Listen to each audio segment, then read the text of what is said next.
Že od ponedeljka poteka ekološki teden. Danes ste se pa vozili s kolesi. Kaj ste vse počeli? Ja, v ponedeljek smo bili na strokovni ekskurziji na Goričkem z mentorji šol, vrtcev in pa strokovnimi sodelavci projekta, ki sodelujejo z nami za Zvezo prijateljev mladine Maribor. Od torka pa do petka pa smo tukaj na Trgu Svobode. Pripravili smo ustvarjalne delavnice za otroke, mladostnike, pa tudi za najmlajše igralni kotiček. Potem imamo vsak dan še kakšno predstavitev. Včeraj je bila predstava gledališča Kukuc, predstavile so se osnovne šole.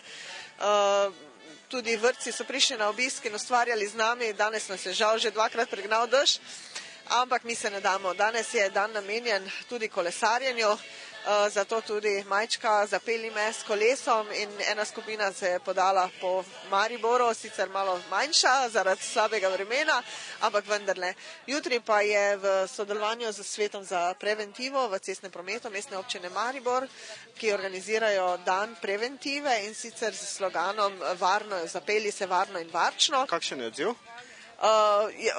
Odvisno od vremena, ko se pokaže sonce, tudi ljudje pridejo na plan. Dopoldne so skupine otrok iz vrtcev in osnovnih šol nas obiskali na delavnicah, popoldne pa mimoidoči ustavijo se naši informacijski stojnici, kjer dobijo različne materijale v zvezi, kako varčujemo z energijo, z vodo, kako varno in varčno vozimo, kako zdravo živimo in skratka, tu se ostavljajo potem tudi na tej stojnici. Otroci se igrajo, gledajo predstave, jutri pa upamo, da bodo prišli tudi motoristi.